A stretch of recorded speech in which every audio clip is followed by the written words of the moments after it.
Excellence, avec votre permission, je m'en vais vous présenter le projet de construction de l'autoroute avec le plan suivant, le contexte et le tracé ainsi que la situation dans le plan et dans les cartes du Burkina Faso.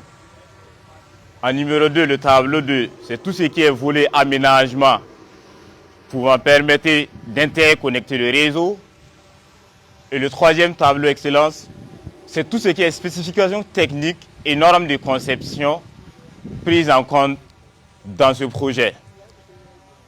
Avec votre permission excellence, je demande le tableau 1 qui va en droite ligne avec votre vision qui est celle de doter le Burkina Faso d'une infrastructure de qualité et permettant ainsi d'avoir un corridor régional et national et d'écouler les productions et les produits ici de l'industrie dont vous travaillez jour et nuit en faire de l'industrialisation du Burkina Faso une réalité et de permettre à nos populations de se déplacer interrégions en toute quiétude, à grande vitesse et de réduire les coûts logistiques dans la sous-région. Excellence, le tracé s'étend sur 332 km allant de la voie du contournement ici que vous voyez raccordée, passant au sud de la ville de Koudougou, puis au nord de Boromo, ensuite au sud de Houndé, pour descendre au sud de Bobo Dioulasso, qui est raccordé à la RN7.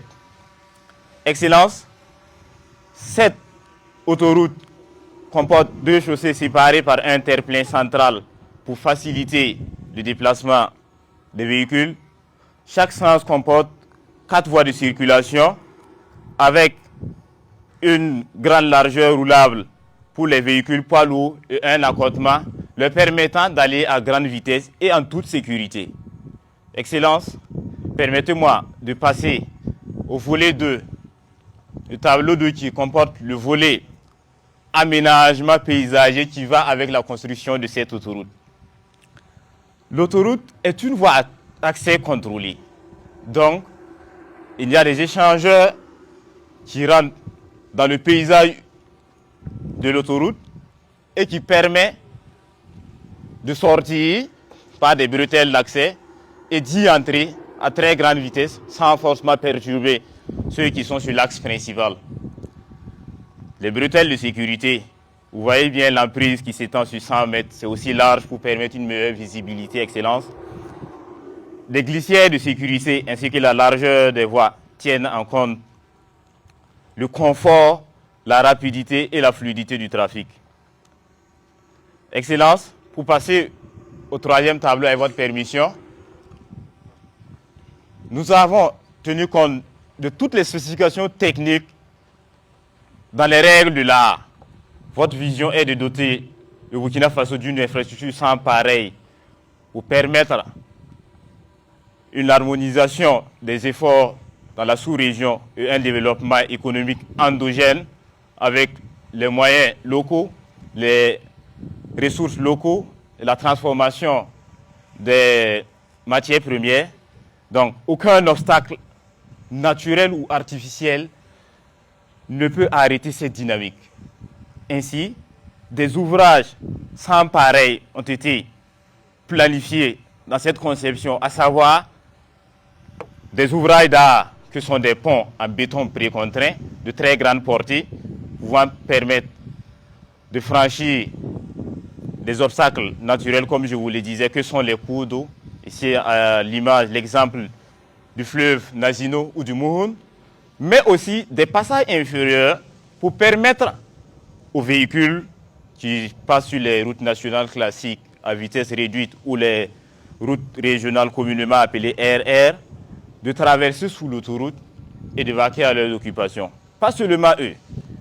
Aussi, nous avons des charrettes, des paysans qui ont besoin de traverser en toute sécurité, mais pas sur l'autoroute à grande vitesse. Donc, la largeur de ces voies les permet de circuler tranquillement, tout en permettant à ces personnes-là de passer sous cette autoroute. Également, nous avons tenu à avoir des grands rayons de raccordement, comme je vous le disais que nous sommes à 2,1 km de la voie du contournement pour permettre en fait une fluidité à la sortie des villes, pour qu'il n'y ait plus ces problèmes d'embouteillage et d'accidents répétitifs.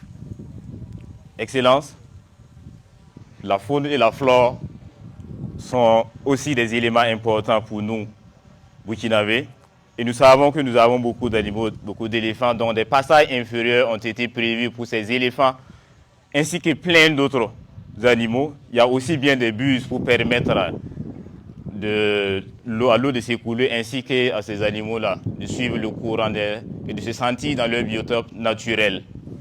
Excellence, vous n'êtes pas sans savoir que le confort des routes passe par aussi l'aménagement des aires de stationnement, des aires de repos qui constituent en fait un ensemble de parkings, de stations-service, de bornes de recharge avec l'entrée sur le marché des véhicules électriques, mais aussi de tout ce qui est, comment dirais-je, des services de secours, de police et d'intervention rapide sur ces voies à grande vitesse.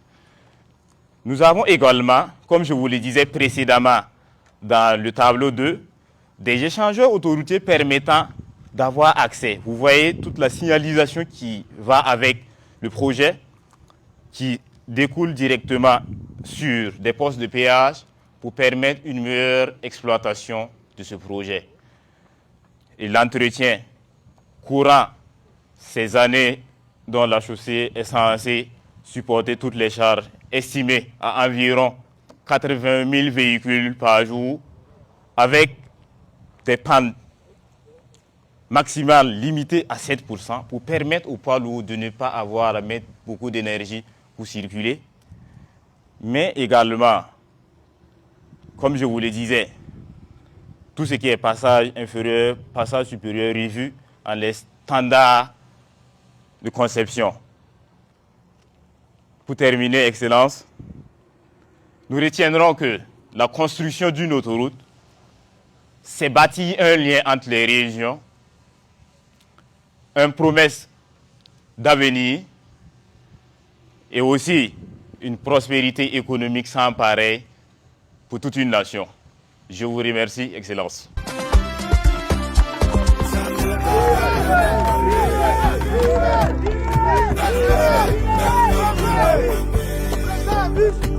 Merci, Excellence.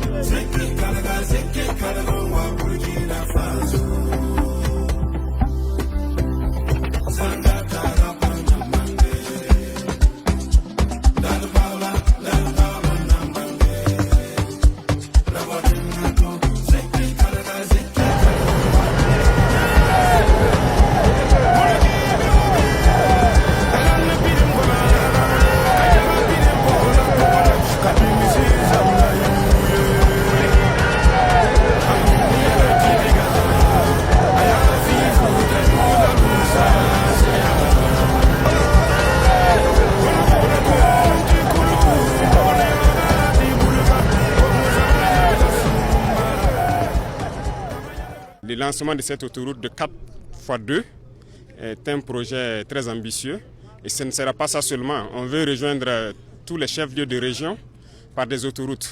Donc ce qui a fait que le projet Yako Koudougou, qu'on voulait lancer cette année même, je les ai dit donc de patienter et transformer ça en une autoroute de 2x2. Donc c'est une vision qu'on a en termes d'infrastructure routière. Ça ne va pas piétiner, dès que c'est lancé, c'est parti. Donc si la nuit ne tombe pas, dans quelques instants ils vont poursuivre avec les machines et ça sera 24/24. Je les ai dit, il n'y a pas de délai, je veux qu'il soit le plus rapide possible parce qu'on doit aller à un rythme infernal. Et ça c'est important et c'est financé par nos fonds propres. Donc ce qui veut dire que j'ai déjà dit au ministre des Finances de prévoir pour 2026 minimum 200 milliards qui vont être injectés dedans. Et toute personne qui peut contribuer à Faso Mebo continue de contribuer parce qu'il y a des comptes qui sont ouverts aussi.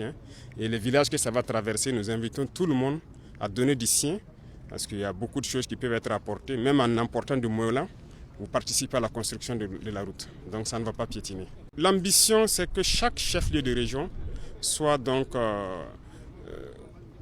joint les uns aux autres par des autoroutes. Même si ce n'est pas 4x2, des autoroutes de 2x2. C'est ça l'objectif de Ouagadougou vers les chefs-lieux de région et les chefs-lieux de région entre eux.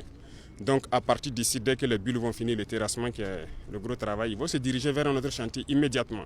Donc le rythme sera accéléré parce que d'autres brigades sont en route et viennent.